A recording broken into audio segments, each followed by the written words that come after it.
Muy buenas tardes, vamos a dar por inicio a la sesión del día de hoy de este taller práctico sobre criminalidad organizada y delitos violentos, del desarrollo teórico práctico sobre la ejecución de megaoperativos según el Código Procesal Penal. En esta ocasión contamos con la presencia del doctor Denis Vega Sotelo, destacado profesional del derecho, cuya experiencia como fiscal y conocimiento especializado en materia penal enriquecerán profundamente esta jornada académica. El doctor Vega Sotelo se desempeña como fiscal adjunto titular especializado contra la criminalidad organizada con competencia a nivel nacional, abogado con maestría en Derecho Penal y maestría en Derecho Procesal Penal, ambas cursadas en la Universidad San Martín de Porres. A lo largo de su trayectoria en el Ministerio Público ha demostrado un firme compromiso en la lucha contra el crimen organizado. Asimismo, ha participado como ponente en eventos académicos, tanto a nivel procesal penal y a nivel del derecho penal. Su presencia representa un valioso aporte al derecho de este diplomado. Bienvenido, doctor Vega. Le cedo los micrófonos. ¿Qué tal, Hugo? Buenas noches. Buenas noches a todos los concurrentes. Se me escucha muy bien. ¿Hay alguna interrupción? Sí, doctor, se le escucha bien. ¿Qué tal?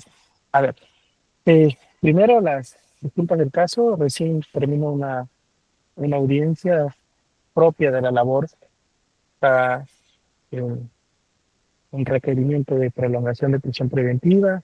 Eh, a veces los órganos jurisdiccionales tienen pues eh, la potestad de programarte de un momento a otro en la audiencia, ¿no?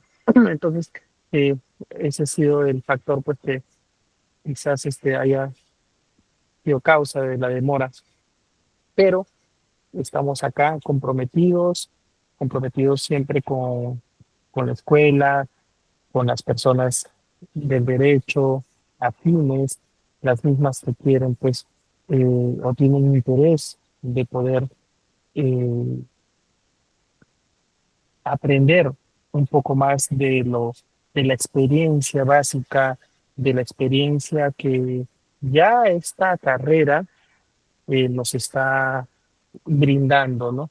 Ya estoy muy próximo a cumplir 10 años como fiscal titular, especializado en crimen organizado, y desde el juramento que se realizó el 23 de junio del año 2015 por mi persona, hemos contribuido no solamente jurídicamente, sino procesalmente dentro del marco del desarrollo de esta aplicación, por decir, jurídica, en la que nos vamos a circunscribir el día de hoy en cuanto a lo que es las detenciones preliminares, ¿no? Vamos a hacer algo un poco más didáctico, más allá pues, de la teoría en la que estamos quizás familiarizados, algunos colegas en los que nos encontramos presentes,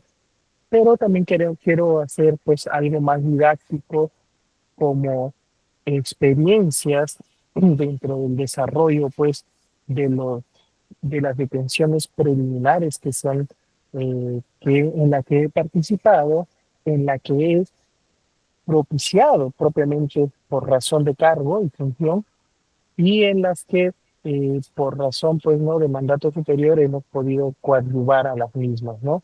En los famosos y conocidos megaoperativos que han dado pie a la lucha frontal, contra organizaciones criminales dedicadas pues no solamente a delitos de cuello y corbata, sino también a delitos gravísimos, ¿no?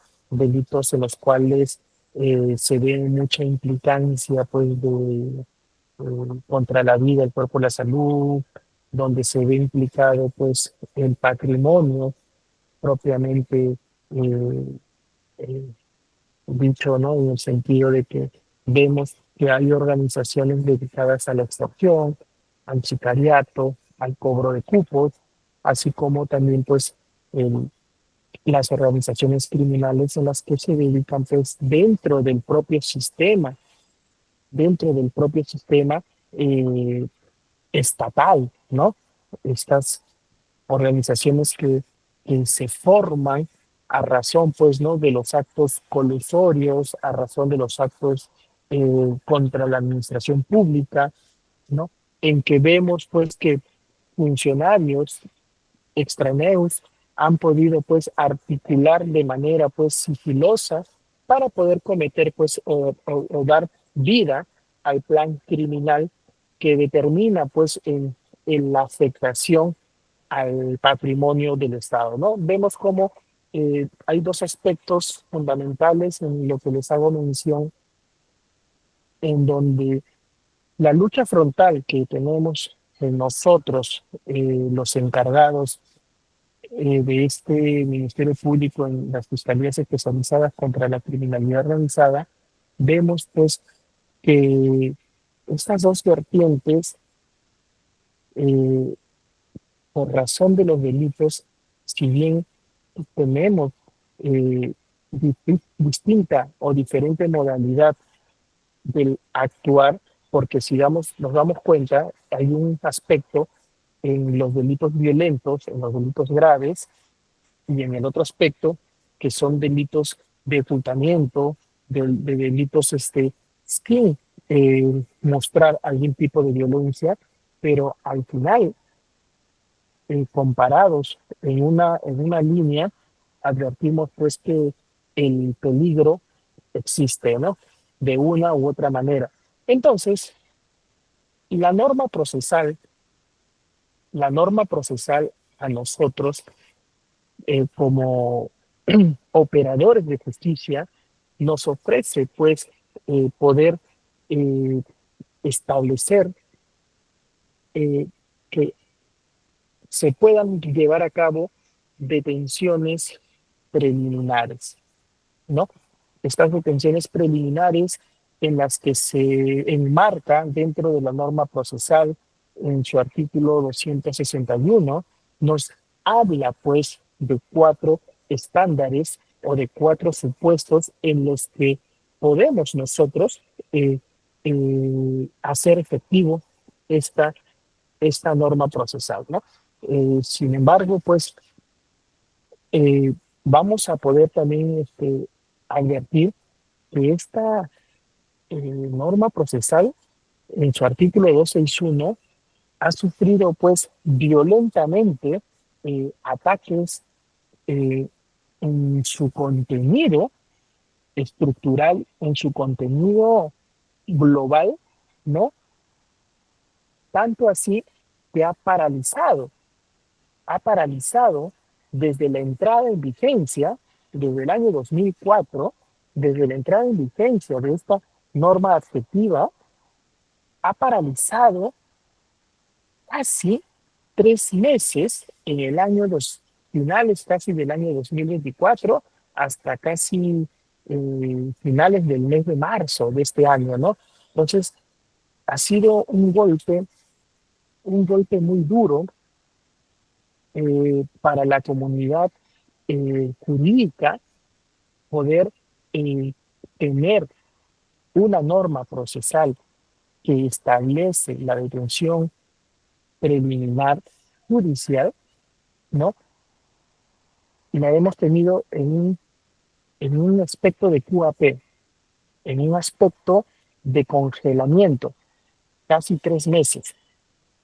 Y lamentablemente, y digo lamentablemente, que ¿por qué ha pasado esto? Porque existen intereses quizás que superan pues los intereses de la sociedad y se ven pues reflejados en los intereses particulares de algunas personas que lamentablemente y actualmente tienen un poder, gozan de un poder en el cual los perjudicados hemos sido pues toda la sociedad, ¿no?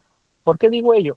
Porque ustedes como ciudadanos de a pie, y me incluyo, hemos visto reflejado toda la problemática y toda esta crisis que se ha desarrollado cuando se derogó o se dejó sin efecto la aplicación de la detención preliminar judicial, ¿no?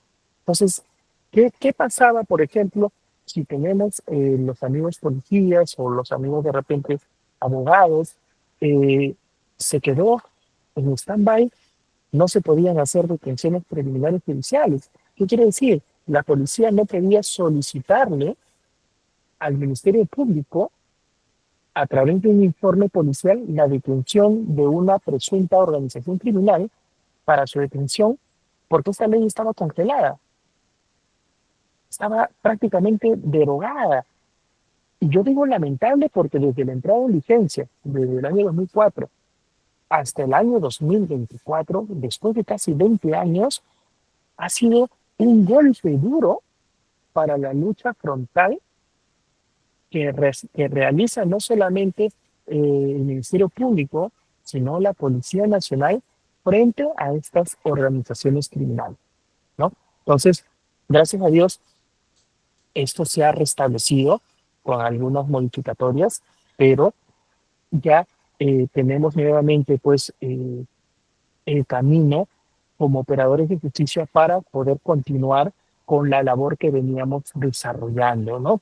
Han habido una serie de interrogantes, una serie de variaciones, una serie de protección para la persona investigada eh, que dentro del marco propio de este tipo de accionar desde las detenciones preliminares, a mi criterio, a mi parecer, es muy loable y objetivo.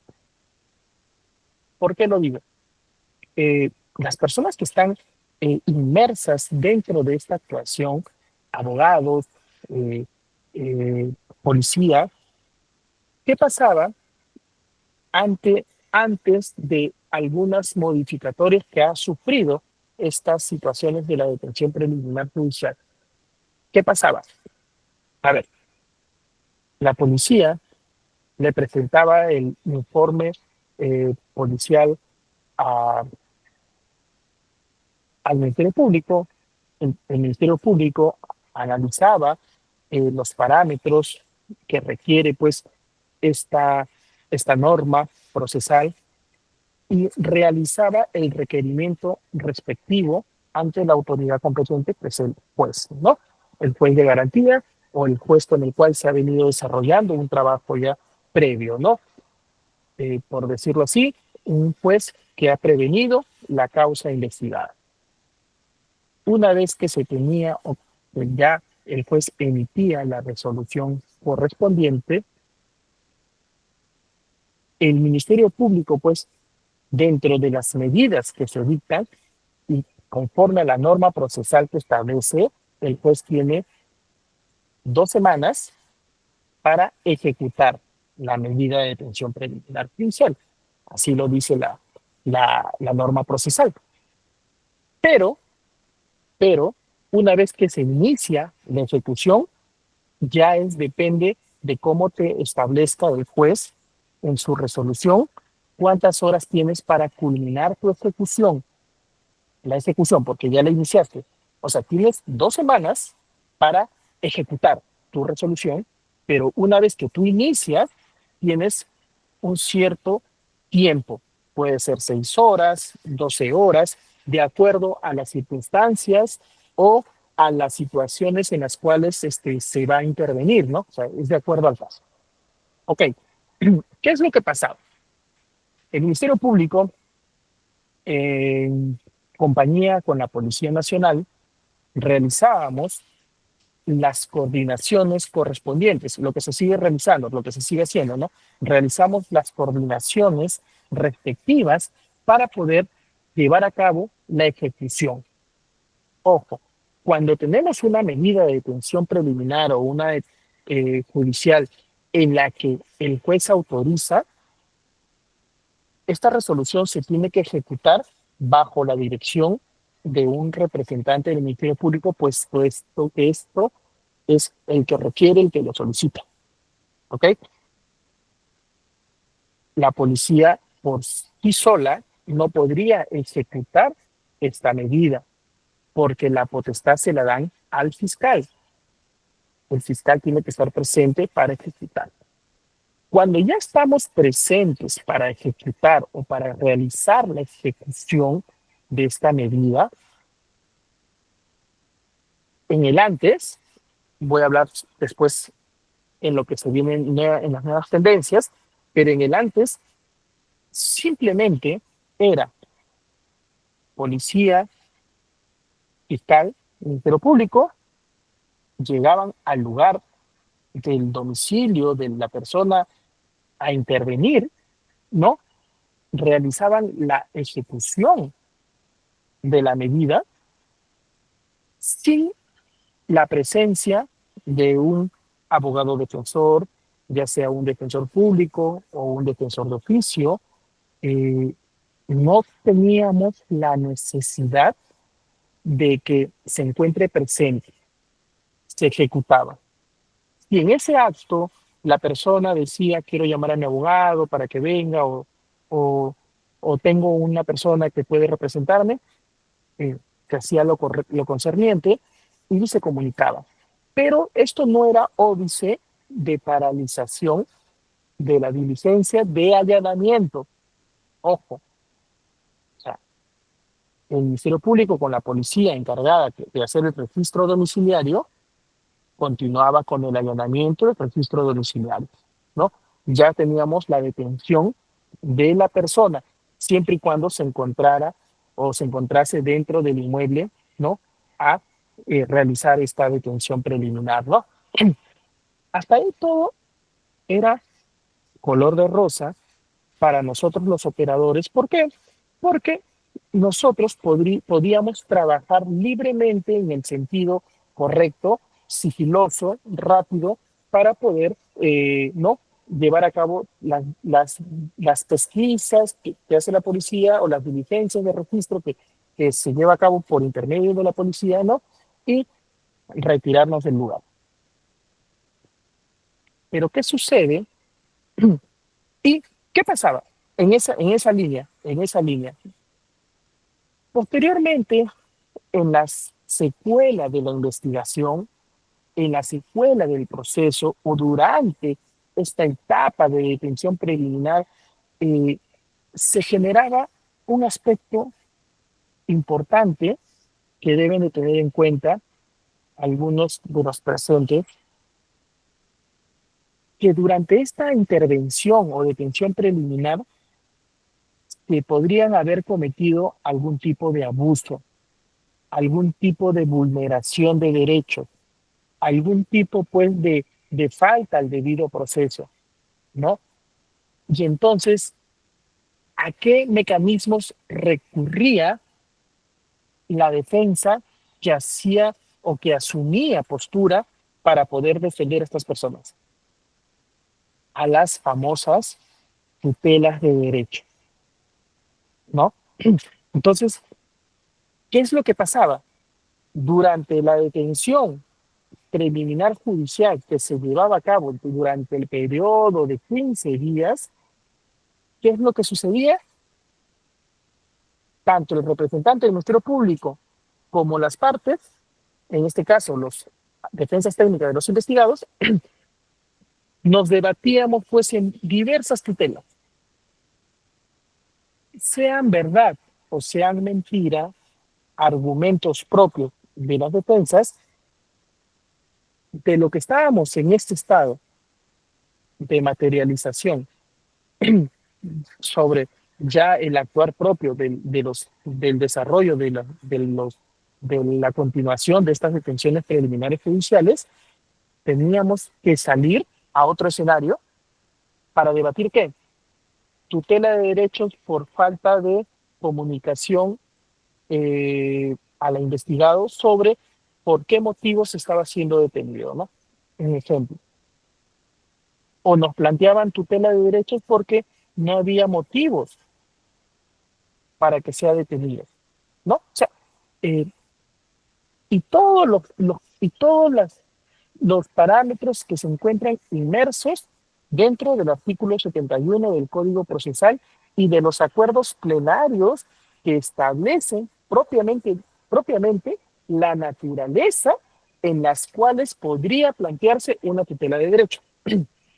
Entonces, vean que nosotros nos hemos llenado de este tipo de audiencias en esta etapa inicial, por decirlo así, porque no es inicial en una investigación, sino ya en un periodo trabajado, pero en esta etapa inicial a puertas de entrar a la investigación preparatoria.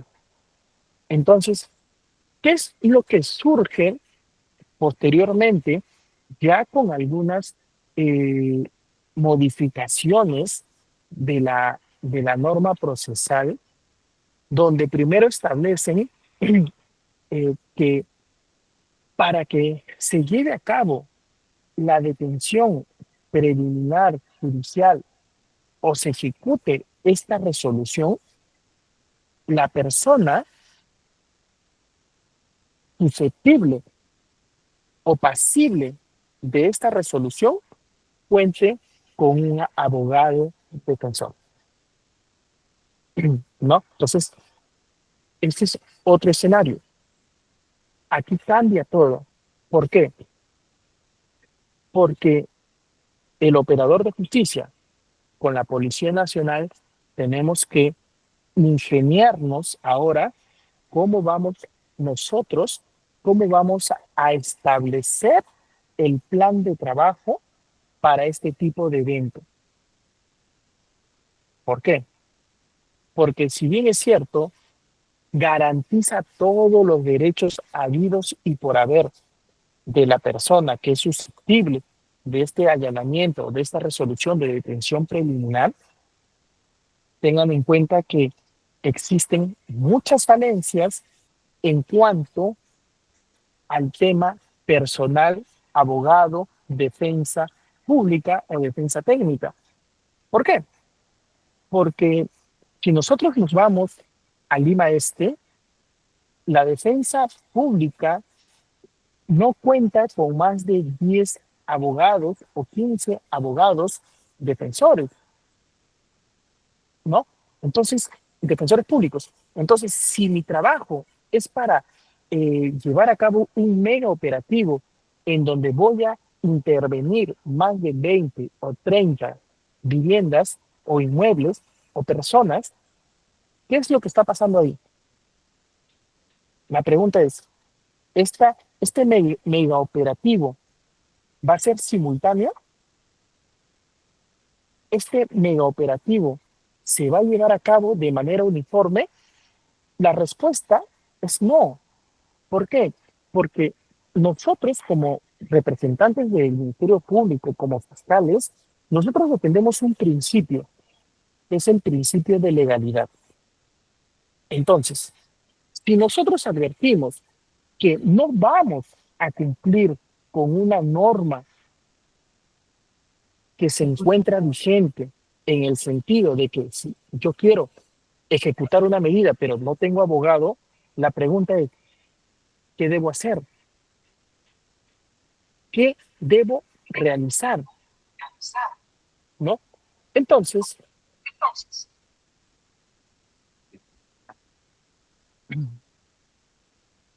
a ver un momentito.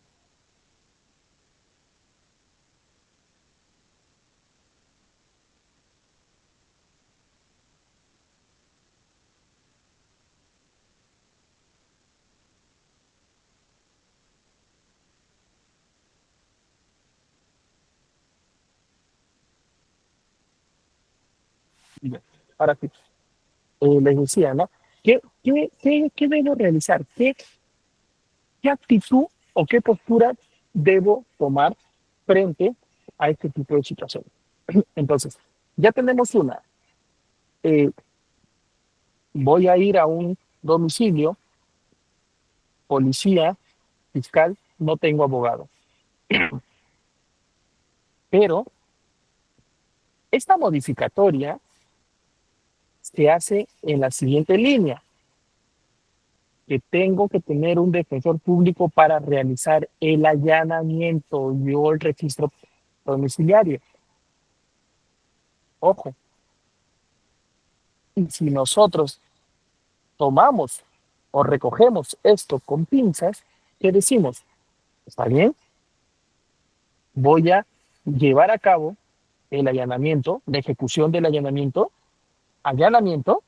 voy a detener a la persona y como no tengo defensor público o defensor particular, voy a tener que esperar para hacer el registro. ¿Está bien? Entonces, ¿qué es lo que hemos venido realizando? A mí particularmente me tocó participar en el primero megaoperativo que se desarrolló en la ciudad de Guaral, en Guaura, con esta modificatoria. Entonces, acá viene una postura en la cual, eh, defendiendo el principio de legalidad, sin dejar de lado mis funciones como fiscal, tenía que realizar o hacer algo, porque no me iba a quedar parado afuera esperando 6 horas a un defensor público, ¿no?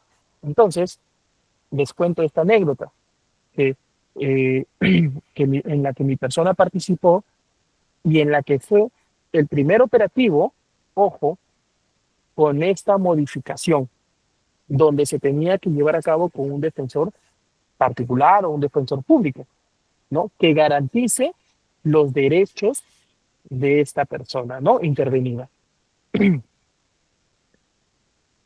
Se hizo la conversación pertinente con la Policía Nacional. Entonces, mi postura frente a esta situación fue la siguiente: iniciar la ejecución, el allanamiento, iniciar el allanamiento, llevar a cabo la detención de la persona que se encontraba dentro de la resolución judicial de detención preliminar, y en ese acto, porque no contábamos con un defensor público, porque imagínense si en Lima Este, eh, que es territorialmente hablando, es muy grande, tienen 15 a 20 defensores públicos, y creo que estoy exagerando. En Guaral, en Guaura, no llegan ni a los 10 defensores públicos activos. Imagínense que esta ejecución de este megaoperativo era de más de 50 personas, o más de 50 inmuebles. Ya se imaginarán que era todo un loquerío aquella noche.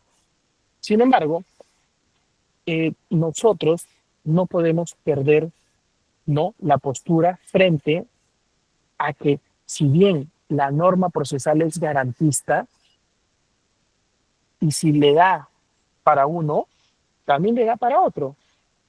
En esa línea, ¿qué es lo que hicimos o qué es lo que dispuse para poder llevar a cabo el desarrollo normal de mi diligencia? Fue detener a la persona con las cosas o las prendas que tenía. eh, se, se tuvo, se redució, o se inmovilizó a toda persona que se encontraba dentro de la vivienda, ¿no? Esta persona tenía hijos, 2 hijas menores de edad, continuaron durmiendo, no se ingresó a ningún ambiente. La esposa de este señor estaba con nosotros en todo momento, que esto ayuda y sirve como un testigo presencial de qué es lo que pasa o sucede durante el periodo, ¿no?, de esta diligencia hasta que llegara el abogado. Pero ¿qué pasa? Cuando conversamos con este señor que estaba intervenido, nos refirió que su abogado estaba en Lima. ¿No? Entonces, eh, era de madrugada. O sea, imagínense todo lo que tendríamos que pasar esperando, ¿no? Sin embargo, aquí aplicamos eh, algo que es importante: los medios tecnológicos. Medios tecnológicos que nos sirvieron en demasía durante el periodo de la pandemia y que todavía y en la actualidad lo seguimos utilizando. Me sirvió bastante. ¿Para qué? Para contactarme con esta persona que era el defensor particular de este investigado.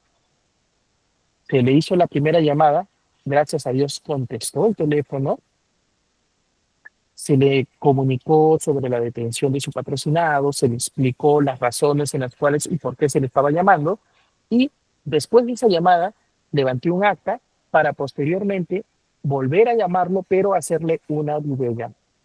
Entonces hicimos una videollamada para llevar a cabo todo el registro domiciliario. Entonces, ¿qué es lo que hemos hecho? Hemos aplicado no solamente eh, la postura de lo que se está llevando o se está realizando cotidianamente, ¿no? La virtualidad, sino que también nos ahorramos esperar más de 10 horas que, que se apersone la defensa de este señor. ¿Por qué? Porque este señor me dijo que vivía por Villa María, por Villa El Salvador, o sea, el abogado. O sea, imagínense, ¿no? Todo el trámite que iba a suceder para poder nosotros llevar a cabo la ejecución de esta medida. ¿Por qué? Porque los otros defensores públicos que sí estaban participando estaban en otros domicilios. Y la pregunta es, ¿ustedes creen o cuánto creen que se demora llevar a cabo la ejecución de una detención preliminar o de una ejecución de una detención preliminar judicial en un inmueble? ¿Cuánto creen que se demora una? Esto no es de media hora, esto no es de una hora ni de 2 horas. Esto incluso puede llegar a tardar más de 5, 6, hasta 7 horas, por la propia naturaleza de lo que se encuentre, por la propia naturaleza de la evidencia que son eh, especies que van a pues, servir para la investigación, ¿no?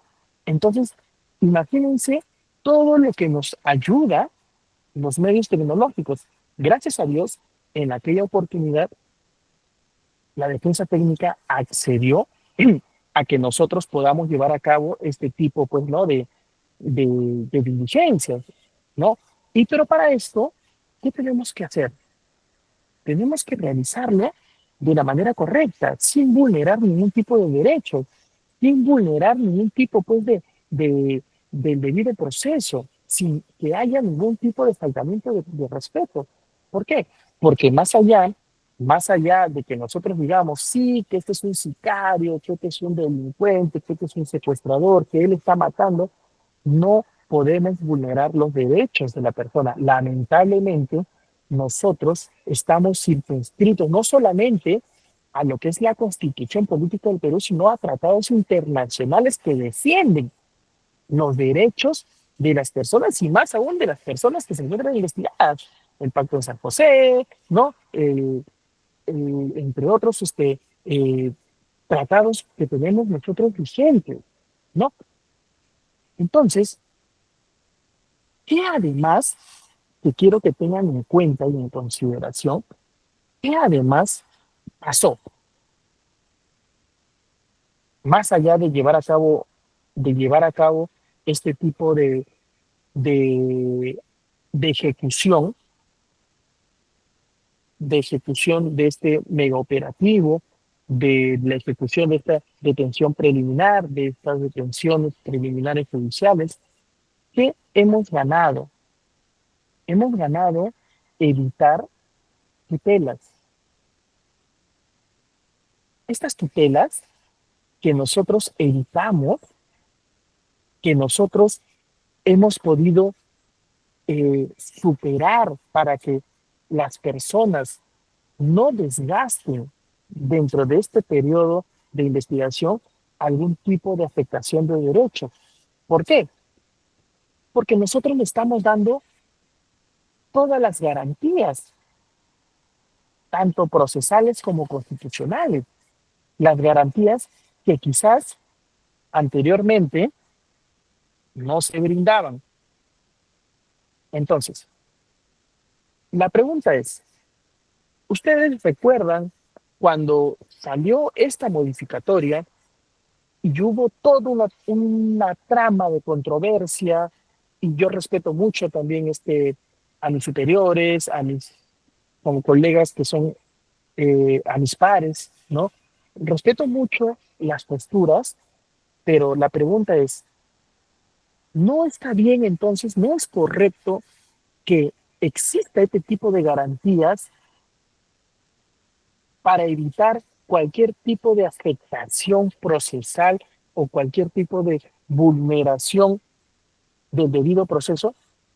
Particularmente, yo tengo esa postura que para mí es la mejor postura que se haya adoptado. ¿Por qué? Porque de una u otra manera nosotros evitamos cualquier tipo de cuestionamiento.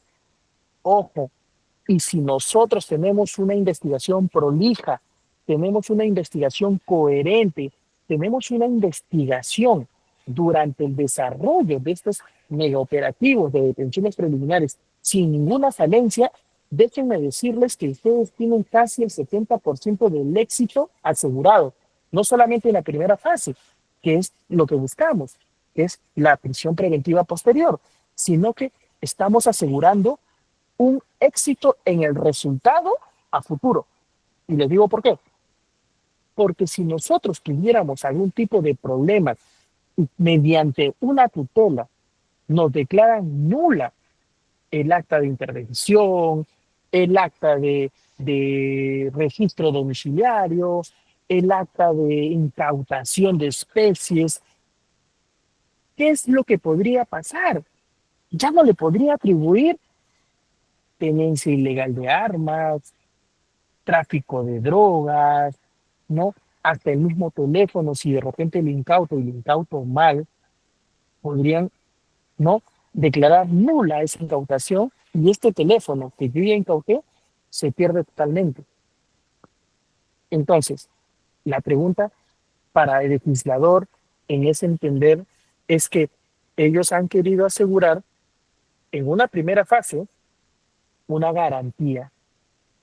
una garantía que siempre ha estado ahí, pero lamentablemente, en la práctica, y lo digo así, lamentablemente en la práctica a veces se cometen arbitrariedades, ¿no? Entonces, en esa, en esa consonancia es que ya cuando existe una resolución judicial en la que nosotros eh, tenemos pues para hacer la ejecución con todo ya, con todos los mecanismos procesales, ya actualmente se tiene pues que contar con la presencia de un abogado defensor, ¿no? Entonces, esto es las nuevas tendencias que nos brindan a nosotros para poder garantizar pues, ¿no? El debido proceso. Esto es contrario a una detención en flagrancia, es totalmente contrario, ¿no? Porque una detención de flagrancia entra pues a tallar directamente pues no la policía, ¿no? La policía para poder pues no ejecutar, ¿no? Pues, ante el llamado, ¿no? De auxilio, ya sea por una denuncia, ya sea por un comunicado, ¿no? Y posteriormente ya el Ministerio Público pues ingresa, ¿no? Pero eh, tengan en cuenta que dentro de lo que se circunscribe, de lo que se circunscribe en el aspecto pues no eh, de detenciones, ya tenemos que estar pues orientados a que la ejecución eh, formal, la ejecución en la que nos debemos, no solamente el Ministerio Público, sino la policía, tiene que estar pues en compañía ya de un defensor público, ¿no? Fuere cual fuere la situación, ¿no? Ahora, sí, pues fiscal, pero a veces no hay defensores públicos y a veces no hay defensores particulares. ¿Qué hacer? Ahí viene también la controversia, ¿no? ¿Qué hacer? Ha habido algunos casos, y yo les comento esto porque han habido algunos casos en los que algunos colegas fiscales no han querido llevar a cabo la ejecución. Que es otro problema, ¿no?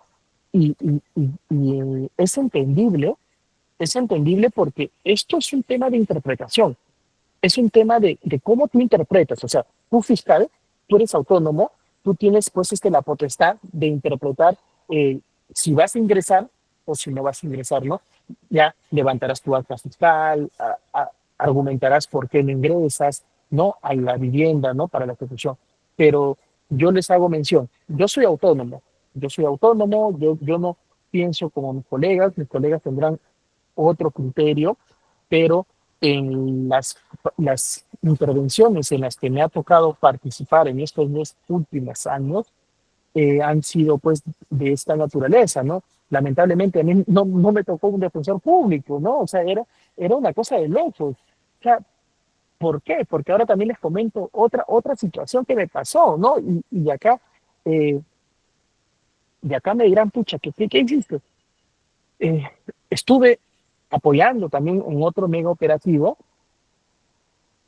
y me mandaron a una vivienda que cuando llegamos a la vivienda nos dimos cuenta que era un corralón, o sea, era un corralón, si bien es cierto estaba cercado, pero nos dimos cuenta que era un corralón, en la parte del fondo había luces prendidas, eran como la 1, 2 de la mañana, y se advertía que había al fondo de este corralón, aparentemente había como una casita, ¿no? O sea, ¿no?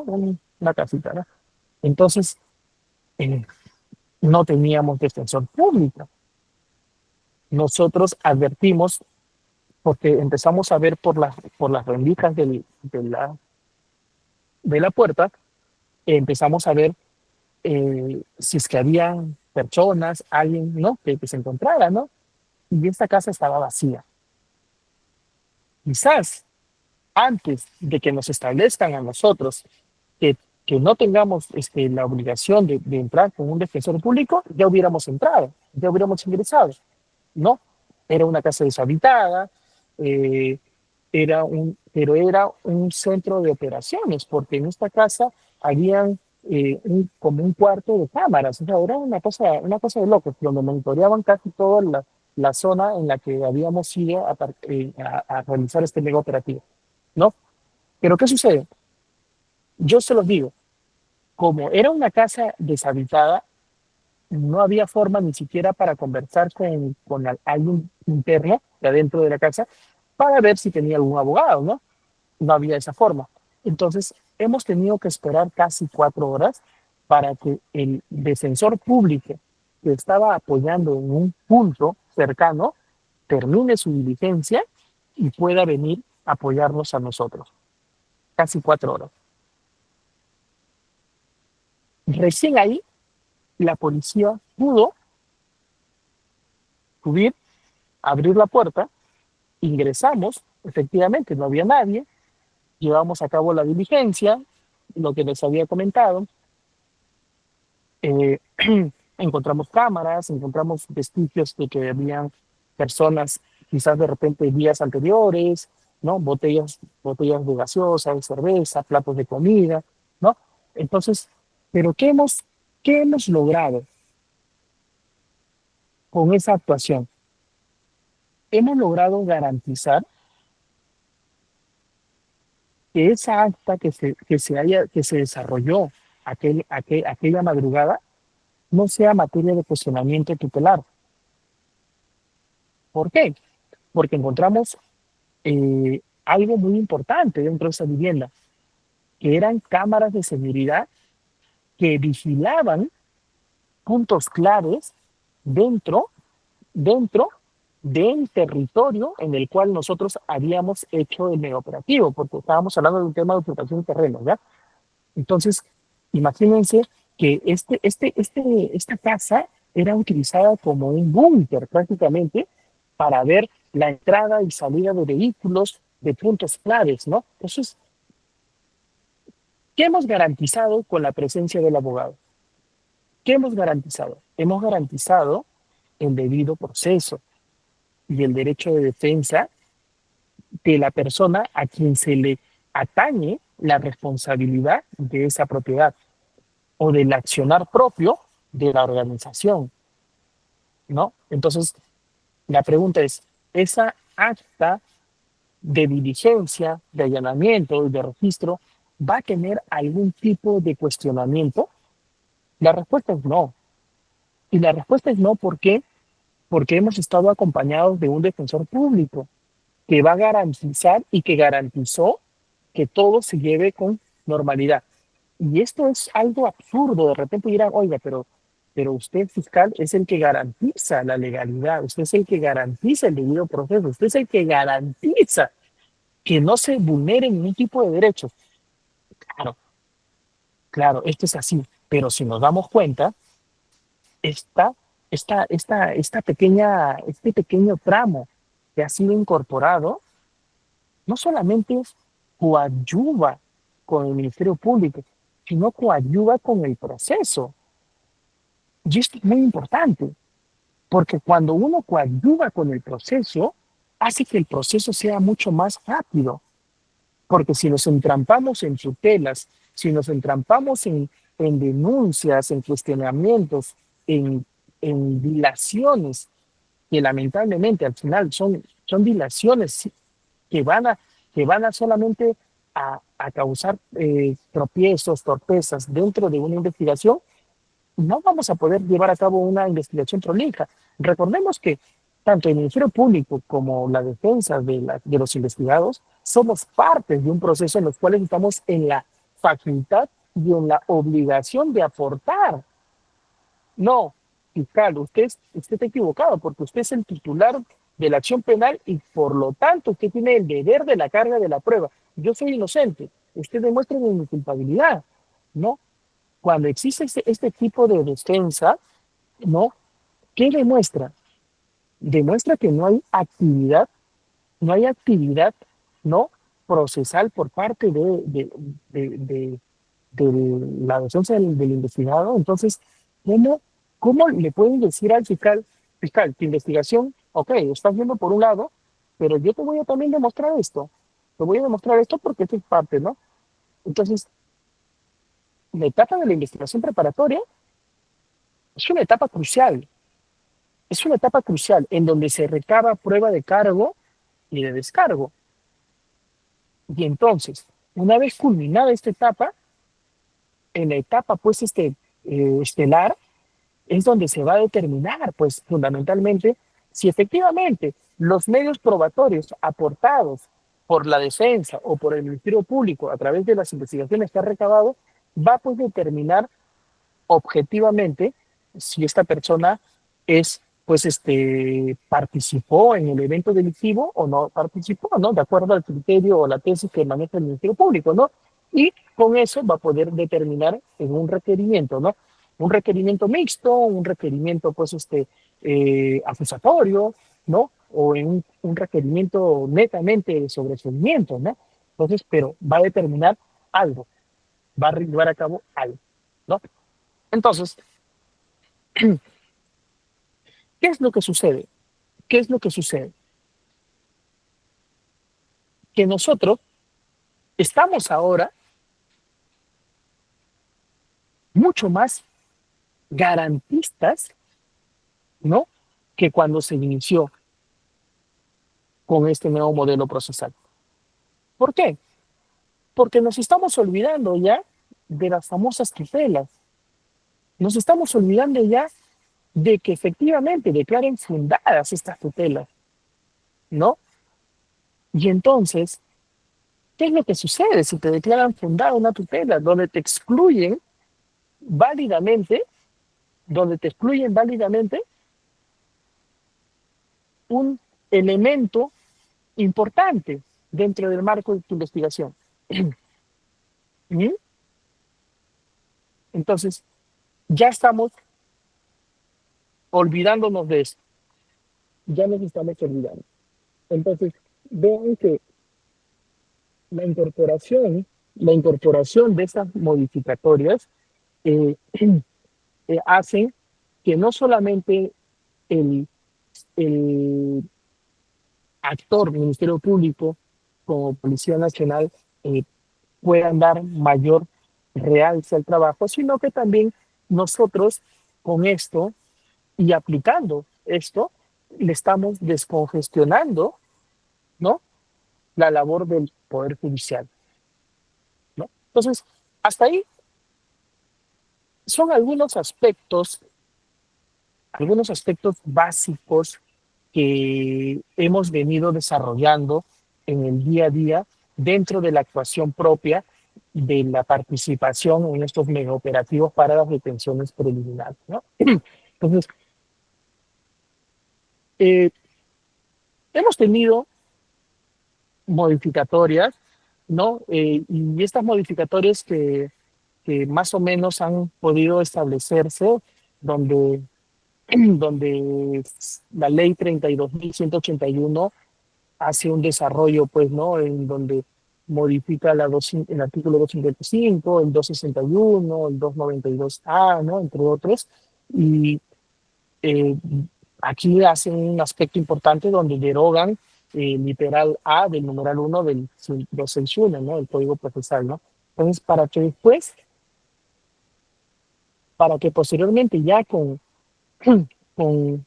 con la ley 32.255 la restituyan, ¿no?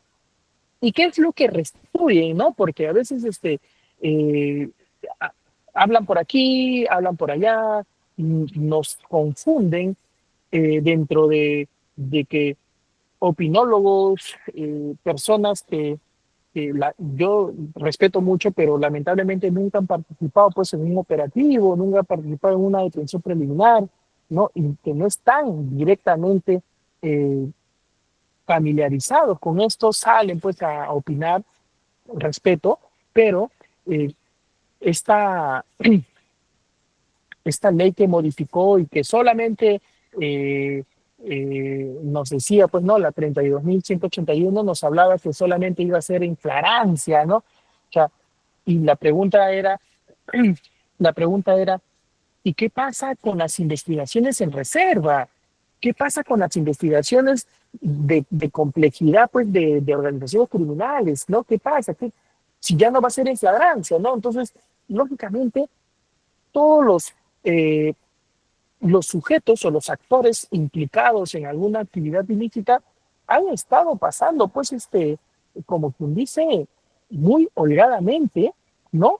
Dentro del camino, pues, delincuencial, ¿no? Pero ¿qué es lo que sucede? Cuando entra nuevamente esta ley, la 32.255, y restituye el literal A del artículo 1 del 261, del numeral 1A, cambia la figura, ¿no?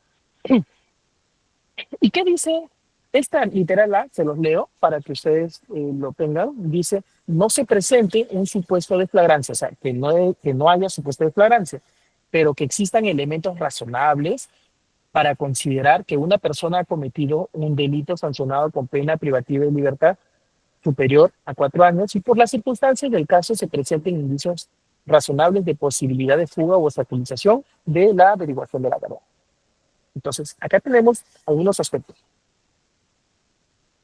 Definitivamente restituyen este artículo, pero dicen, oye, ya no es que solamente es que antes te dije con la ley anterior, te dije que solamente para los casos de flagrancia, ahora ya no, eso ya quedó en el pasado, pero que existan elementos razonables para considerar que una persona ha cometido un delito sancionado, ¿no?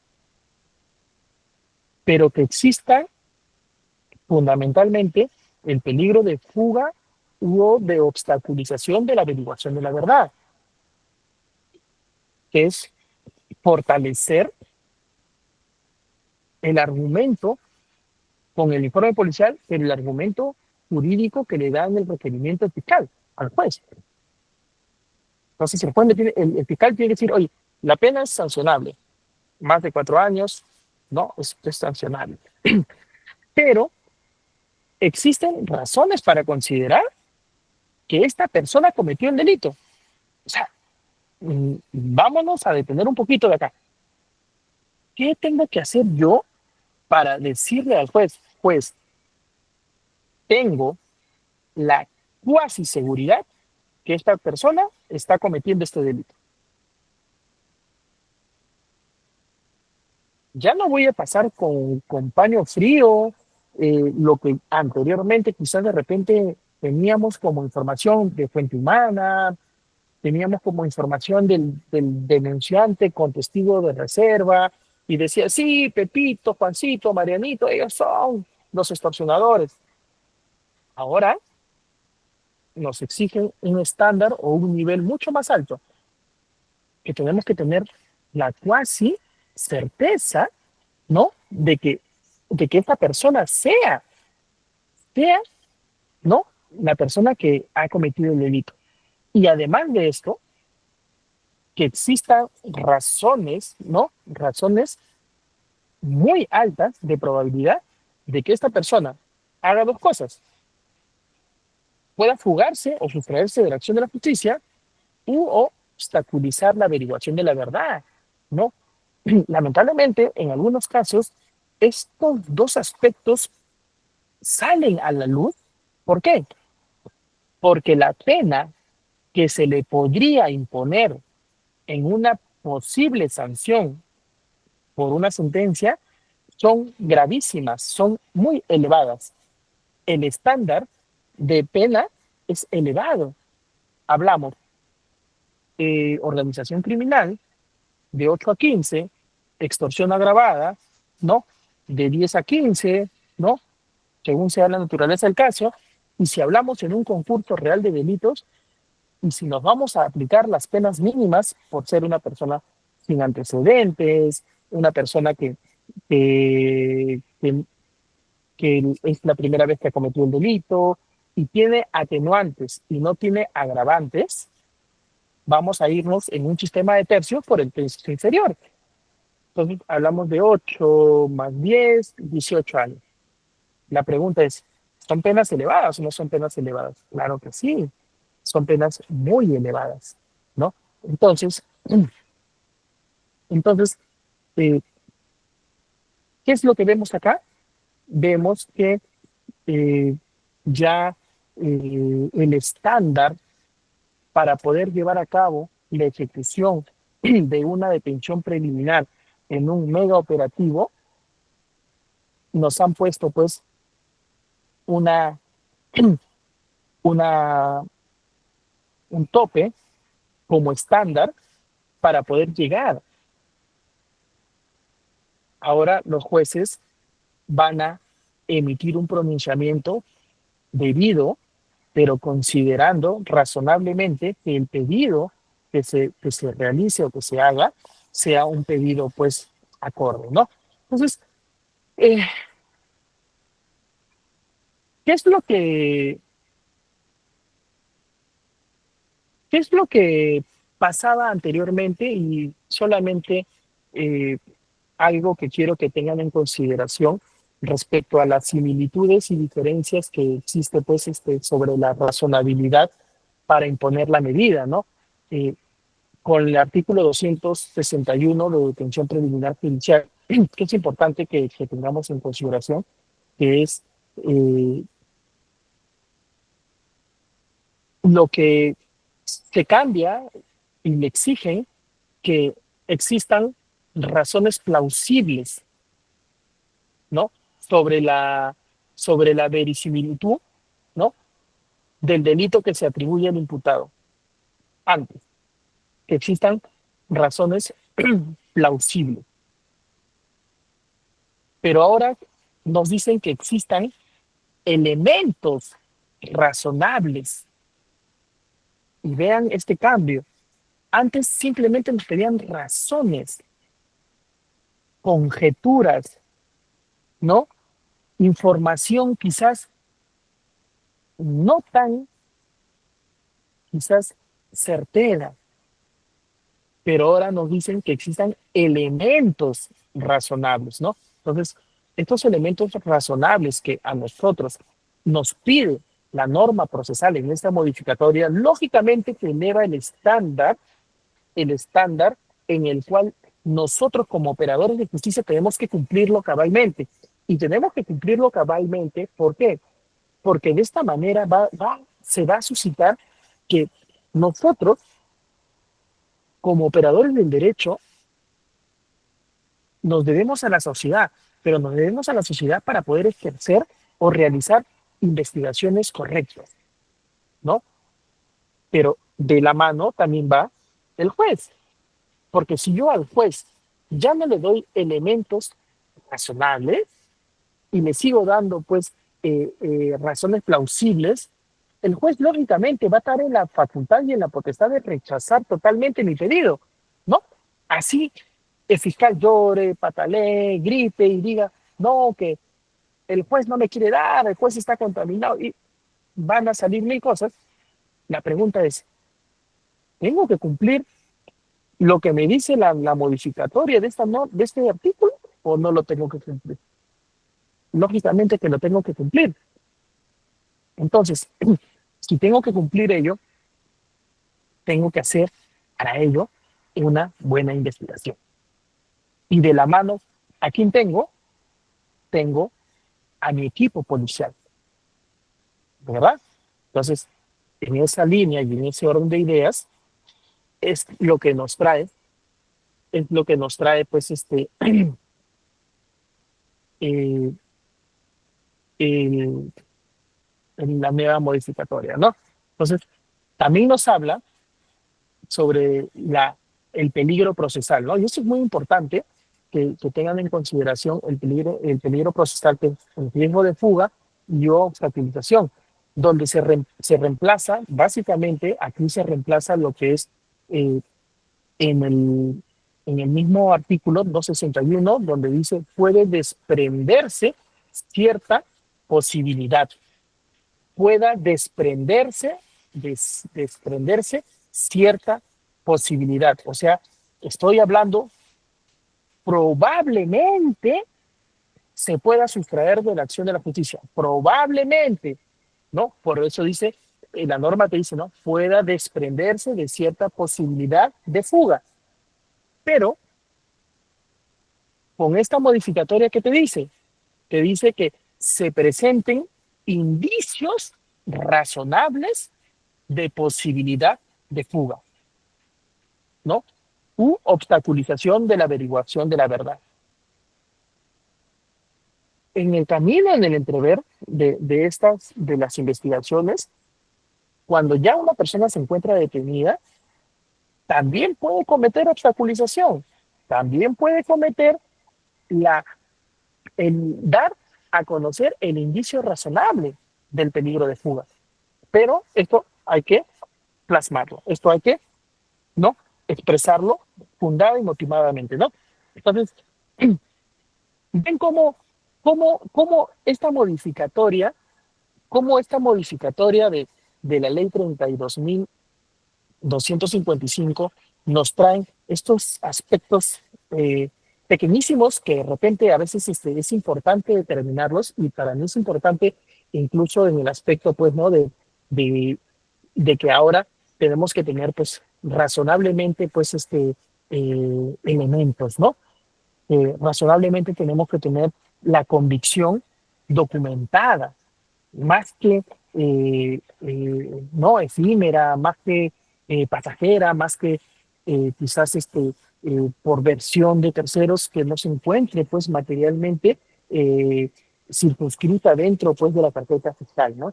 Entonces, tiene que existir indicios razonables, ¿no? Para poder determinar que efectivamente en este último punto es que puede haber la posibilidad del riesgo de fuga u obstaculización de la verdad, ¿no? Entonces, esto es lo que nos trae eh, las nuevas modificatorias que, eh, a decir, pues, sensatamente y razonablemente, comparto, comparto en ese escenario. Lo comparto porque nos ayuda a nosotros a estar ok en nuestras investigaciones, ¿no? Entonces, hasta este punto, me gustaría de repente de los presentes, quizás de repente tengan alguna pregunta, alguna inquietud, ¿no? Básicamente, algún caso que tengan en consideración, alguna duda, ¿no? Respecto a lo que es la materialización de las detenciones preliminares, las ejecuciones de las mismas, en el antes, durante, después, ¿no? Hay algunos de repente tips por ahí que les voy a comentar si gustan, ¿no? Porque en verdad, quien les habla, a ver, he participado en más de 70 megaoperativos a lo largo de estos 10 años, ¿no? Entonces, eh, he visto, he vivido y he conocido radicalmente eh, todo, todo. He visto, he estado en climas cálidos, en climas calientes, en climas de temperatura muy elevada, ¿no? Hablando propiamente cuando estamos en la intervención, ¿no? He estado en Sullana nos han sacado, pero nos han sacado a balazos, a palos, nos han hecho correr, ¿no? O sea, imagínense, a la policía, al fiscal corriendo, ¿no? Imagínense, ¿no? Cosas así. Me he ido a todo de Potuso, de madrugada, hemos estado internados para llegar a Constitución y, y desarticular, pues, una organización que se dedicaba a secuestrar personas, ganaderos de por allá, ¿no? O sea, imagínense, en la madrugada. El Codo de Pozuzo es un lugar muy bonito, pero en la noche es como que si te apagan la luz, no hay nada, oscuro, negro. O sea, son circunstancias en las cuales uno ha pasado, mi persona ha pasado, ha vivido, y puedo dar mucha información de lo que se necesite respecto a este tipo, ¿no? de mega operativos en el desarrollo propio. Y me gustaría de los presentes, quizás de repente alguna inquietud, ¿no? O compartir de repente alguna experiencia o básicamente no, de repente tenemos algo, alguna pregunta que tengamos ahí en el tintero y que querramos expresarnos, ¿no? Yo muy gustoso, estoy llano y presto para poder dialogar y conversar.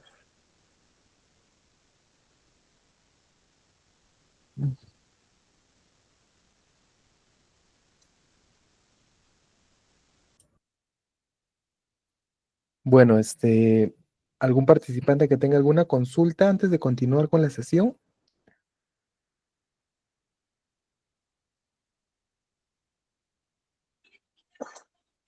¿Puedo participar, por favor?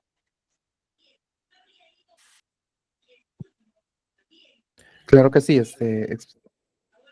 Primero Dios quiero pregunta. agradecer que tenemos un excelente fiscal que está diciendo las cosas tan prácticas y tan asumibles en las cosas. Y quisiera decirle también y preguntarle, porque lo que he dicho el día de hoy es súper, súper práctico. Nos gustaría saber si dentro de un tema que se den y la persona no quiere firmar. Estamos hablando de un acta de investigación, o sea, no quiere firmar y se da un acto de derecho. ¿Qué se puede hacer cuando no quiere firmar porque no está acorde de repente con lo que la policía está diciendo? Porque si bien es cierto que los abogados participamos dentro del tiempo, no quiere decir que sea verdad, primer punto. Segundo punto, levantan un acta en el cual ha habido una investigación in situ. ¿Qué pasa si no quieren firmar? ¿Por qué tenemos que hacer valedero y que la fiscalía también tenga que hacer valedero esas situaciones? Quiero agradecer al doctor Denis, que nos ha dado una clase magistral y esperemos que volvamos a contratarlo porque veo que es un gran fiscal y creo que es una persona grande en jurídico. Muchas gracias. Gracias, gracias. Sí es importante lo que dice la doctora Rosario respecto, pues, ¿no? Hay algunas intervenciones, eh, ¿cómo podría decirlo, no? Se deja constancia de que a veces la persona no quiere firmar porque considera que se han cometido abusos, arbitrariedades, por ahí vamos a decirlo, ¿no? Algunas situaciones que son anómalas o contrarias al normal desarrollo de una intervención. Pero, ¿qué es lo que sucede? La persona está en su derecho de no firmar algo que no considera o que considera que no es real lo que se está haciendo, ¿no? Más allá de que esté el fiscal y que esté la policía. Pero justamente justamente qué es lo que está sucediendo ahora, ¿no? Justo eso es lo que yo hacía mención inicialmente, ¿no? Y es muy importante, miren, ¿no? Porque nos ponen un caso, este caso de que la persona no está acorde o no está de acuerdo con firmar el acta de intervención, ya sea a través de una detención en flagrancia o una detención preliminar judicial, ¿no? Pero, ¿qué es lo que sucede en concreto con este caso? Nosotros, cuando tenemos una resolución judicial de detención preliminar judicial, ahora, ahora en la actualidad, ¿no? Tenemos que necesariamente ir con una defensa pública o, si la persona tiene su abogado particular, hacerle mención, ¿no? O sea, tenerla la defensa pública hasta que llegue su defensor particular, ¿no? Podemos iniciar. ¿Qué es lo que sucede? Y lo que venía pasando anteriormente, por eso lo hice mención de esto, ¿no? Anteriormente se han podido suscitar casos, casos en los que las personas lógicamente no están de acuerdo con lo que se está desarrollando, ya sea por un tema por un tema de veracidad o ya sea por un tema pues de ocultamiento, ¿no? Vamos a entenderlo de esos dos matices, ¿no? Cuando digo ocultamiento es que la persona a veces se ve acorralada y le encuentran armas o le encuentran mil cosas y dice, no, eso no es mío, me lo han sembrado y yo no voy a denunciarlo, ¿no? O la persona efectivamente sabe que eso no es de él y ve pues abierto que se lo están sembrando, ¿no? Vamos a entenderlo así, ¿ya? Entonces, esto era causal de tutelas de derecho para invalidar o anular o declarar nulas esas actas de incautación. Pero justamente, y por eso yo decía, el legislador, al menos en este aspecto, ha podido dar un razonamiento distinto y decir, oye, un momentito, oye, hay que evitar ya, hay que evitar los atropellos, hay que evitar las arbitrariedades, hay que evitar cualquier sitio de indefensión del investigado, más allá de que este sea pues el sicario temido, más allá ¿no? El hombre que ha estado matando a todo el mundo o que se está llevando pues el dinero de las arcas del Estado, ¿no? O sea, lo que fuere, ¿no? Tenemos que garantizar el debido proceso y el derecho de defensa. Entonces, ¿qué hacemos? Ahora sí, hay que ponerle un defensor público o que participe su abogado o defensor particular, ¿no? Entonces, ¿qué va a pasar? En este caso, ya no va a haber pues una orquesta, ¿no? Por entenderlo así, ¿no?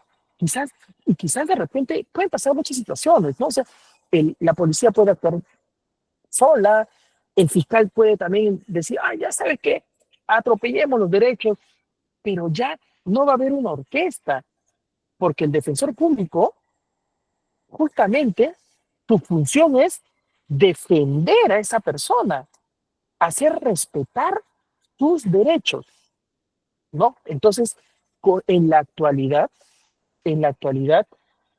déjeme decirle, doctora, que en la actualidad, si se va a realizar una detención preliminar,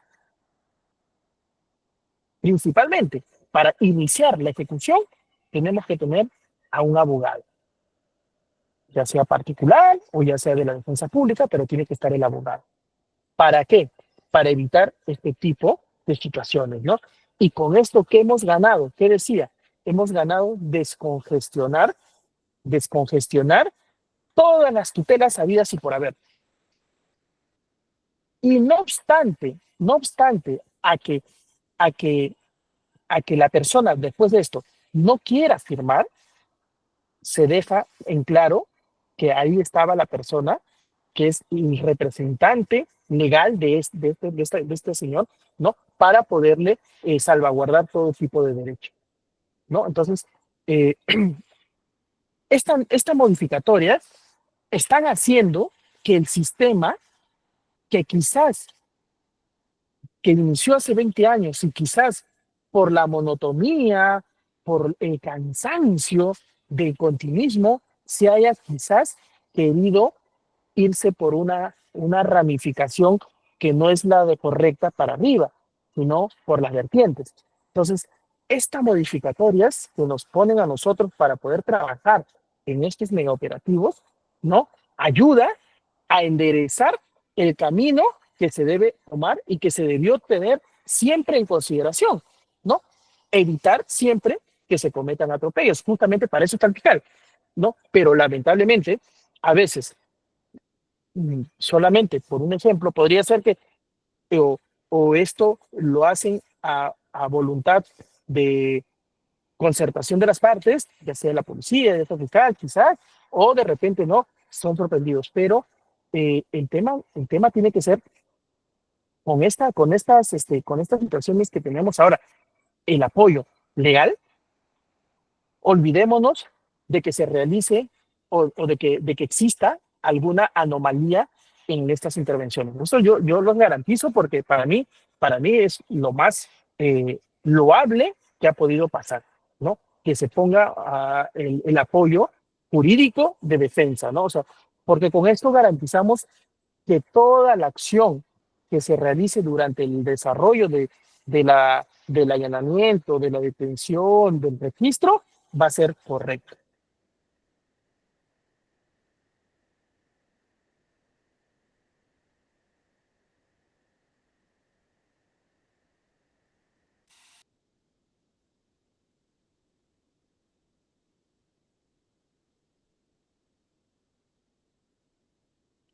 ¿Me escucha? A ver, me gustaría saber, y me estoy uniendo a todos los casos que el emblemático fiscal está el día de hoy haciendo, y agradezco más bien que nos esté instruyendo en todo lo que estamos haciendo, porque la verdad no todos los fiscales tienen la normativa como lo dice el doctor, ¿no? Em, Vamos a suponer, Francia, entra Chávez Cotriño, por decir un ejemplo, porque obviamente sabemos que es el padre de lo que se ha creado en crimen organizado. Ingresa él. ¿Cuánto tiempo tenemos para poder permitir que no entre la policía, que nosotros ingresamos, los partes, los estados y todo lo que tenemos? Y me gustaría saber también, ¿no? De lo que acabo de escuchar con el magnífico fiscal que lo estamos entendiendo y que tiene un tema muy bien, porque en realidad me sorprende que sea tan excelente su conversación en lo que diga que esto existe, esto está acá. Señor fiscal, me gustaría saber que usted me diga, el día de hoy hay una nota en crimen. Ingresan porque el día de hoy estamos hablando, ¿ah? Para todos los abogados. En este momento estamos en un tema de que te puedes ir a tu casa, rompes, porque tenemos ciertas situaciones. ¿Cuánto tiempo tengo para esperar que un abogado llegue? ¿Cuánto tiempo tengo para esperar? Porque nosotros somos abogados, no somos fiscales, no somos jueces. ¿Cuánto tiempo tengo que esperar para que un fiscal me diga, oye, te voy a esperar? Primer punto. Segundo punto, ¿quién puede ingresar primero, la policía o la fiscalía? Tercer punto, ¿cuánto tiempo tenemos para que puedan hacer una nota en crímenes y pueda salir en la televisión? Me gustaría saber eso nada más.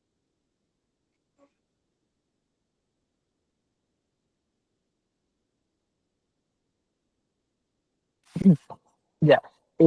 Si hablamos de una eh, ejecución de una detención preliminar judicial, lógicamente si la persona refiere y dice, ¿sabe qué, señores? Yo tengo a mi abogada, quiero llamarla, se la llama.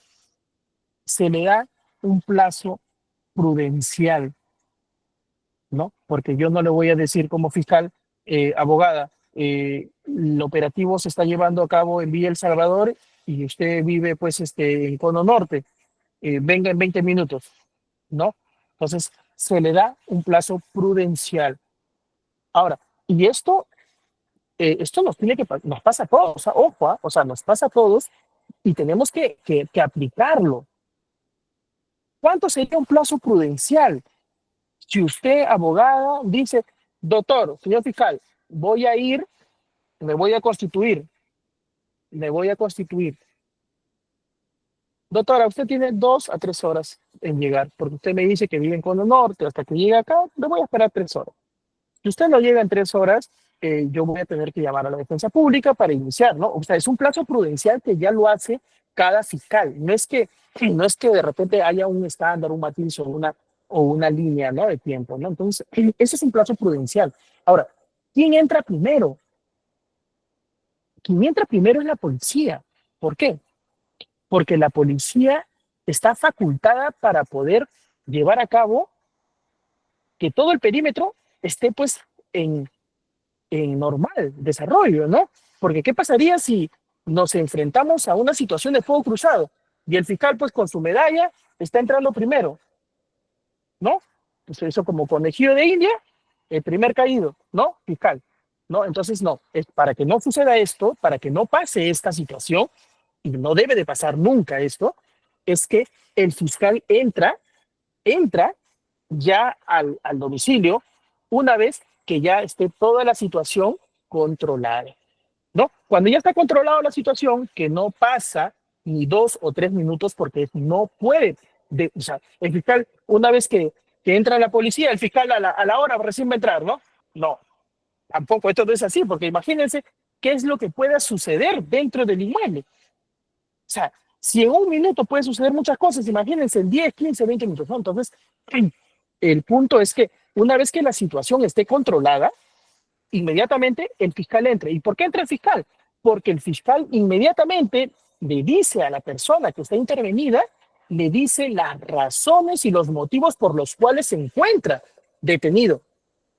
Señor, soy el representante del Ministerio Público y usted tiene una orden judicial. Esta orden judicial la estoy acatando en mérito de disposición superior. ¿Por qué? Porque a usted se le atribuye los delitos de organización criminal, extorsión agravada, usurpación, entre otros, ¿no?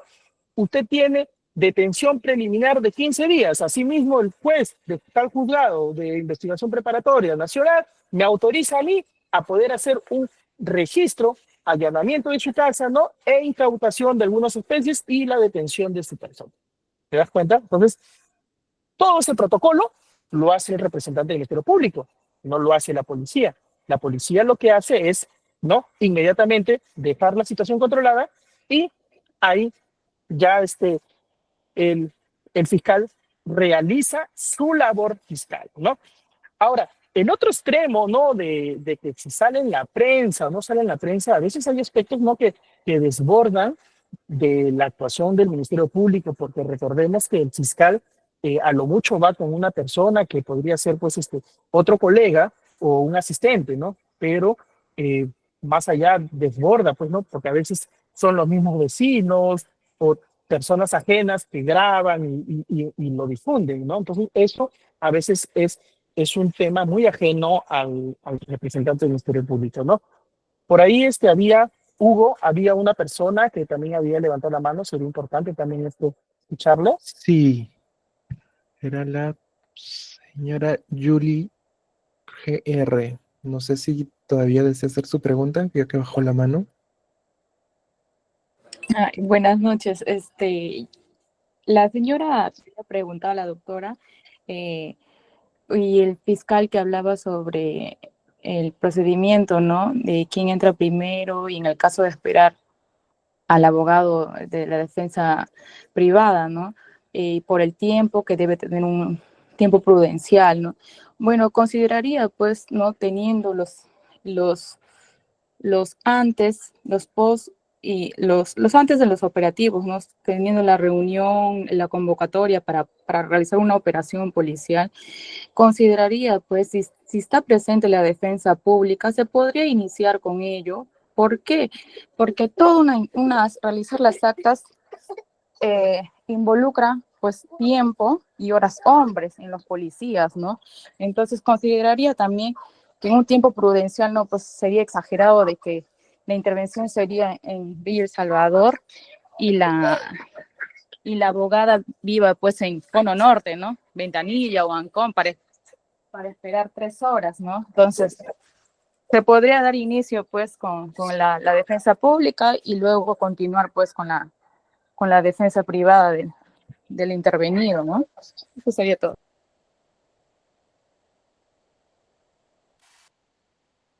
Considero que depende de cada fiscal criterio eh, y el consenso de las partes. ¿Por qué? Porque recordemos que eh, la persona que se encuentra pues en ese momento, al llamar a su abogado, está pues no solicitando pues la presencia no de su abogado, ¿no? Y si en esa línea se cruza pues que esto va a superar pues no horas, ¿no? Debe haber un consenso interno, ¿no? Entonces, para evitar cualquier situación, ¿no? Eso, o sea, básicamente ya eso es un trámite interno que podría darse, pues, ¿no? Entre el abogado, el fiscal y el intervenido, ¿no? Para que, ¿no? Doctora, mientras que usted va viniendo, el defensor público va a ir participando para poder, ¿no? Ir viendo, ¿no? Avanzando, ¿no? Entonces, si hay un consenso manifiesto, no habría ningún problema. Incluso eso se pone en el acta fiscal.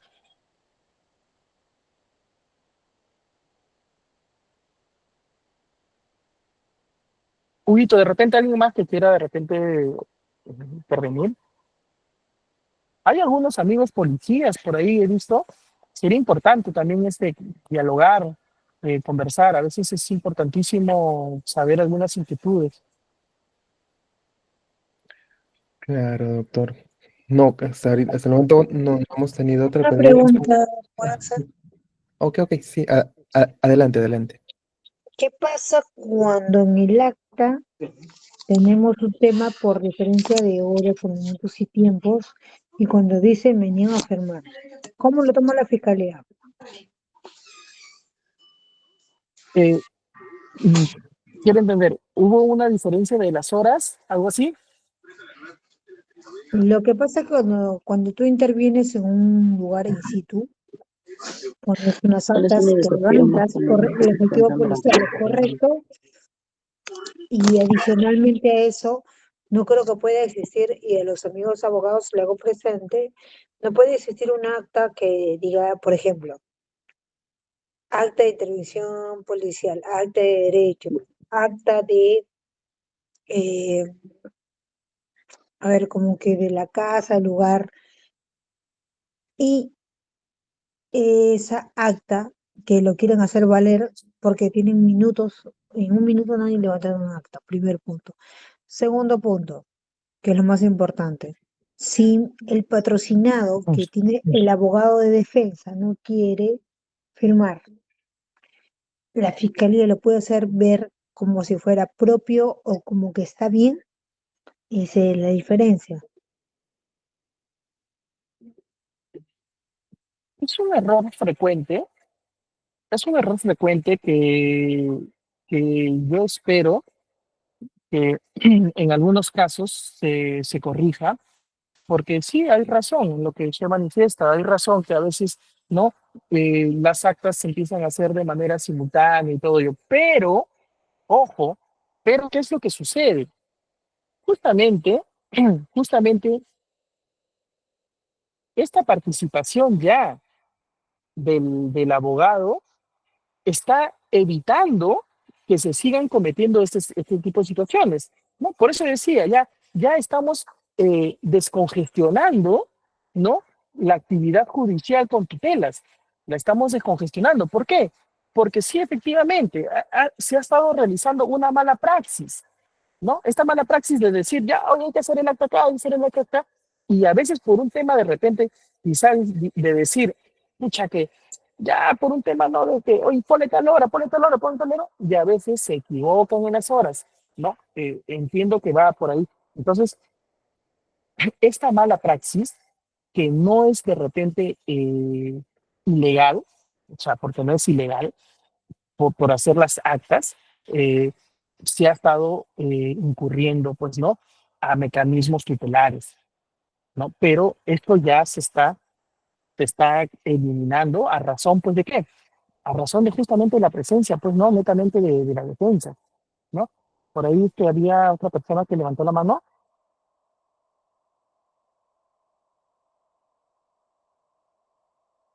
Sí, Sí, doctor, buenas noches. Muy buena su clase, doctor Denis. Disculpe, mi pregunta es, ¿cuáles son los desafíos más comunes que se enfrentan durante la ejecución de los megaoperativos y cómo se mide el éxito de un megaoperativo en crimen organizado?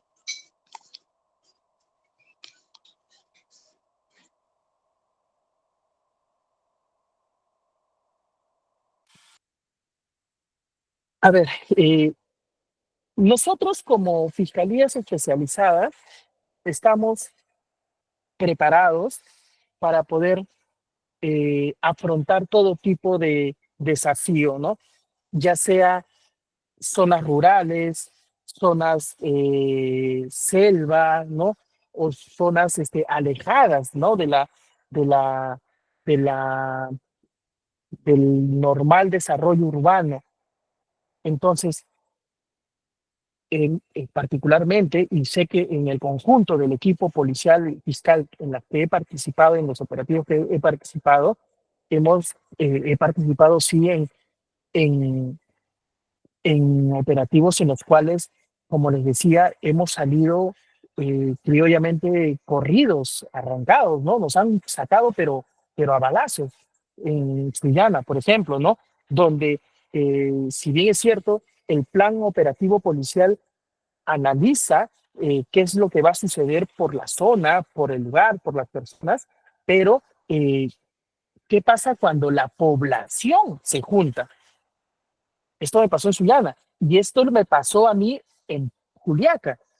En Juliaca hicimos una intervención y quizás de repente alguien por ahí entendido eh, se recordará que se hizo una intervención de un mega operativo del caso denominado La Culebra, Juliaca Puno.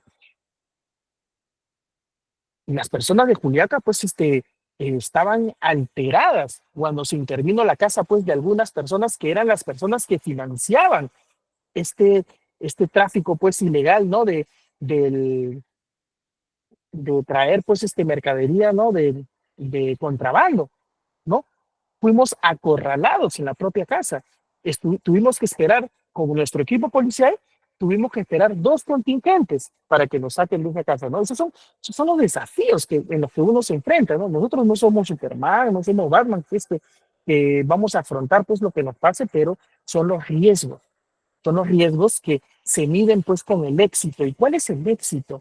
El éxito de una operación de un mega operativo, el primero es que no haya ninguna baja, que no haya ninguna persona pues muerta, ¿no? Eso es lo que se pretende, que no haya eso. Y lo segundo, para completar este éxito, es que sea pues en el desarrollo en conjunto la mayor capacidad de detenciones a las cuales esta resolución judicial nos autoriza, ¿no? Eso es el desarrollo del trabajo, el éxito.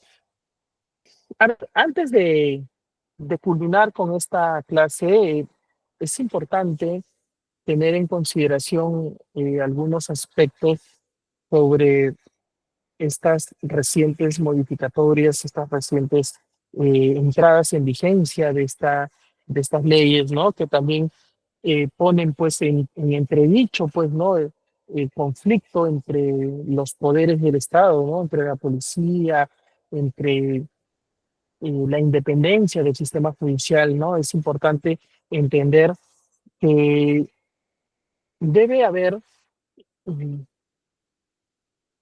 un aspecto principal para poder aplicar ya exclusivamente estas nuevas modificatorias en el desarrollo del bien común, ¿no? Del bien común es la sociedad, ¿no? La sociedad debe entender que el trabajo articulado que desarrolla la policía con el Ministerio Público es un trabajo en el cual siempre va a estar manchado o va a estar de repente eh, empañado por algunos quizás sujetos activos del propio de la investigación o por el lado, ¿no? De nuestros amigos de la PNP, ¿no? En que eh, no podemos generalizar todos, ¿no? Esto son quizás algunos casos aislados, ¿no? Pero hay que entender lo siguiente. Para nosotros poder aplicar correctamente estas nuevas modificatorias, considero como una recomendación que se debe de preparar y capacitar, pues no solamente a los efectivos policiales con conocimientos jurídicos, no, sino que también eh, capacitar a los propios operadores de justicia, ¿no? Para poder dilucidar y poder darle pues ese matiz especial y distinguido, ¿no? De lo que nos distingue de los demás operadores de justicia o de los demás despachos que nos rodean, ¿no?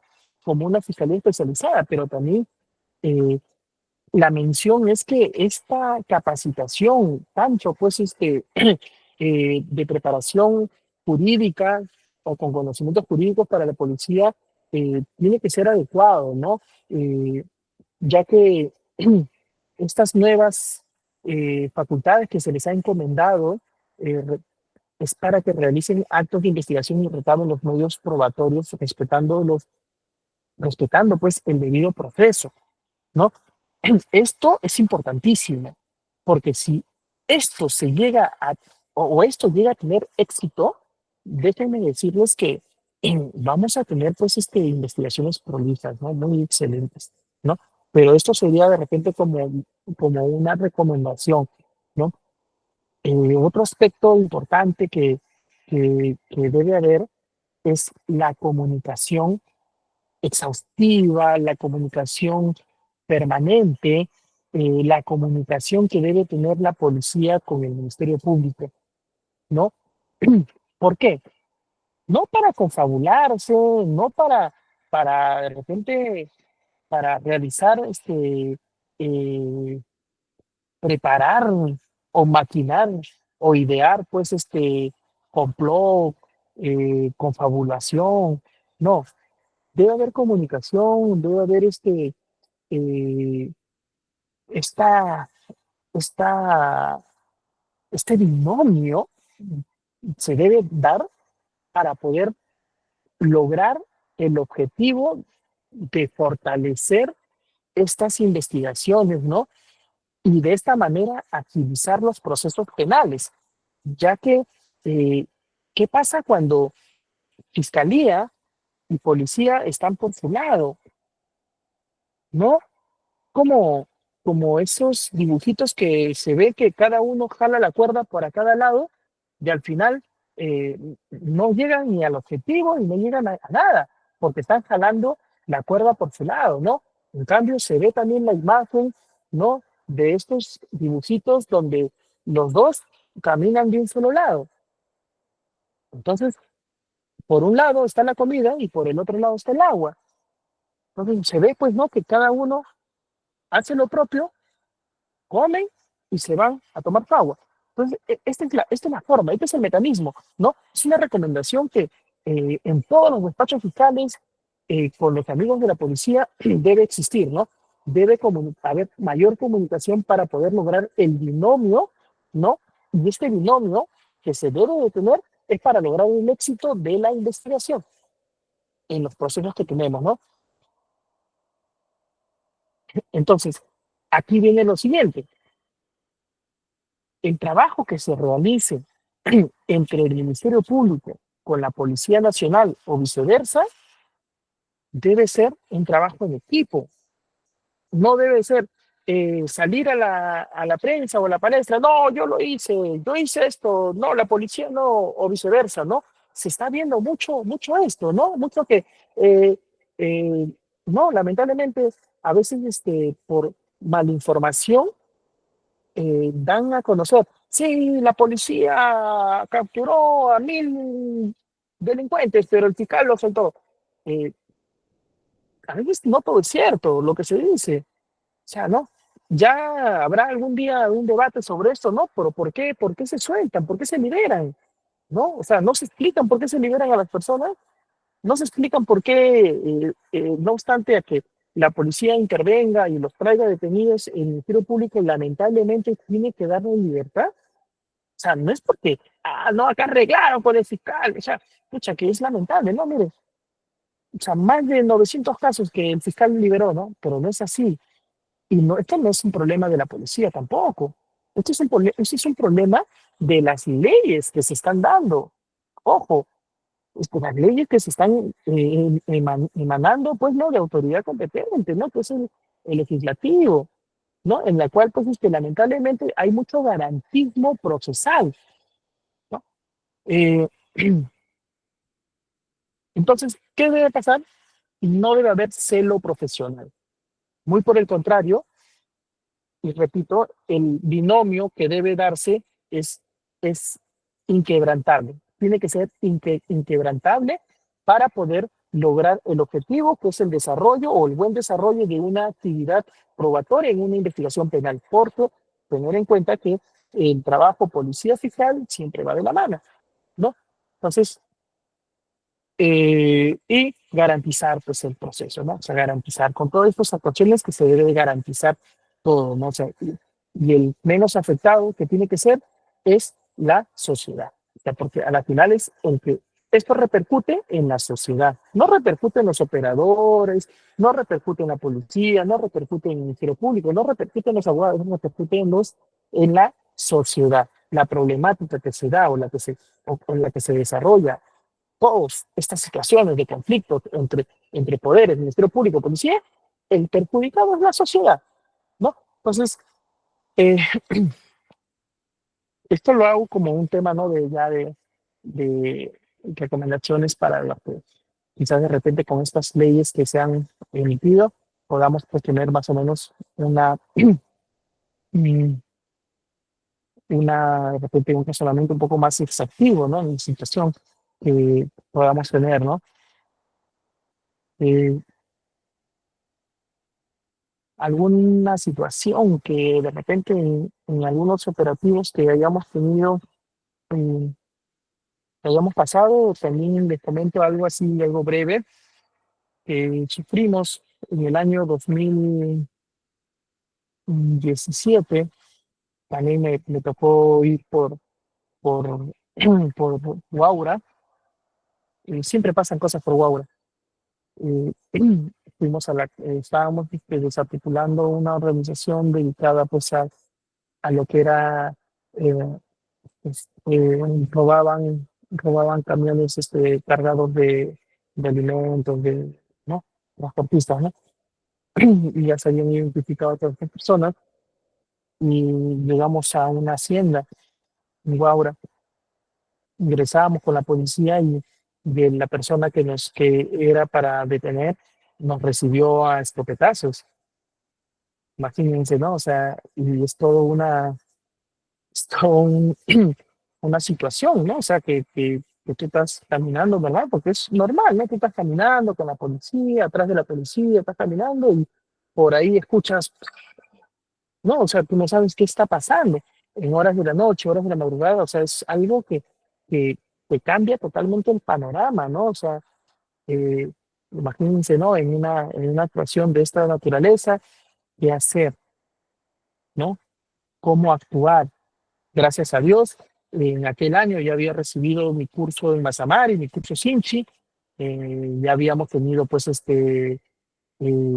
formación, ¿no? Para poder también saber qué hacer, ¿no? Entonces, anécdotas que van a haber siempre en el camino, de repente, pero poder seguir teniéndolos a ustedes, amigos, jóvenes, colegas que están con todo ese ímpetu, ese empeño de seguir aprendiendo, seguir conociendo sobre la actuación que desarrolla o se desarrolla dentro de este panorama, eh, estoy ya muy presto para poder contribuir con lo que se requiera, ¿no? Entonces, en ese entender, y todo, yo les agradezco bastante, de repente por tu intermedio, de repente alguna pregunta, comentario, estoy todavía ya muy presto para poder seguir dialogando.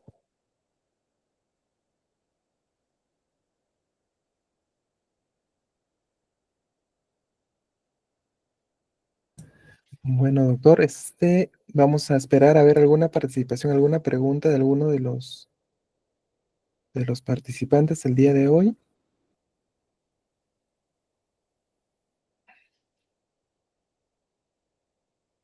Bueno, doctor, creo que ha quedado bastante clara la sesión del día de hoy. A ver, vamos a ver. No tenemos ninguna pregunta, doctor. Vamos a dar por culminada la sesión, no sin antes agradecerle a usted por su participación en esta clase.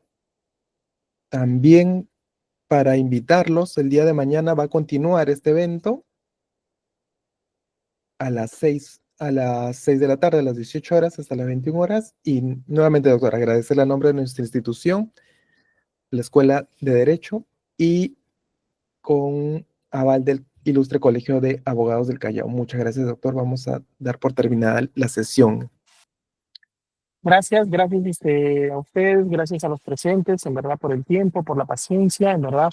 eh, por interno, ahí tienen mi número telefónico, lo pueden brindar cuando gusten, cuando quieran, requieran alguna información, incluso algún consejo, no duden en conversar porque esto es importante, ¿no? A veces hay cuestiones que tenemos inquietudes, más que nada, y en verdad, netamente académica, estoy ya muy presto para poder seguir contribuyendo, no solamente a este grupo de hoy, sino a toda la sociedad jurídica que nos merecemos seguir aprendiendo. Muchas gracias a ustedes también por la invitación. En verdad espero que no sea la última vez que nos encontremos. Quiero retomar ahora con más fuerza este ciclo de este ciclo académico para poder contribuir bien el día a día. Gracias. Ok, doctor. Muchísimas gracias a